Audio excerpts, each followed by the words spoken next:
এই পথ অবরোধ করে বিক্ষোভ করতে বাধ্য করেছে প্রশাসন। গত 2 বছর ধরে মিউনিসিপ্যালিটি মাঝে মধ্যে ফতোয়া জারি করে।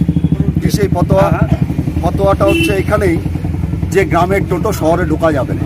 কার সাথে আলোচনা করছে? তাহলে গ্রামের প্রশাসকের প্রধান হচ্ছে বিডিওকে আমরা ডেপুটেশন দিয়েছি।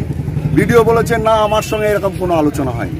তাহলে কোন স্পর্ধায় প্রশাসন এটা মিউনিসিপ্যালিটি এই সিদ্ধান্ত নিতে পারে গ্রামের টোটোগুলো ঢুকতে দেওয়া যাবে না? বলছে আমরা গিয়েছি থানাতে, প্রশাসনের সঙ্গে কথা বলেছে যে শহর জ্যাম হচ্ছে। আমরা বলেছি শহর শুধু টোটো জ্যাম করে না, তাহলে নির্দিষ্ট ক্রাইটেরিয়া হোক, টোটো নির্দিষ্ট টাইমে সমস্ত টোটো শহরে বন্ধ থাক। আমরা বলেছি কথা যে টোটো গ্রাম শহর বিভাজন করা যাবে, শহরের টোটো চলবে আর গ্রামের শহর টোটো যাবে না, এই বিভাজন আমরা মানব না। আমরা প্রশাসনকে অফার দিয়েছিলাম যে আপনি বলুন 11টা থেকে 5টা বিকেল একটা টোটো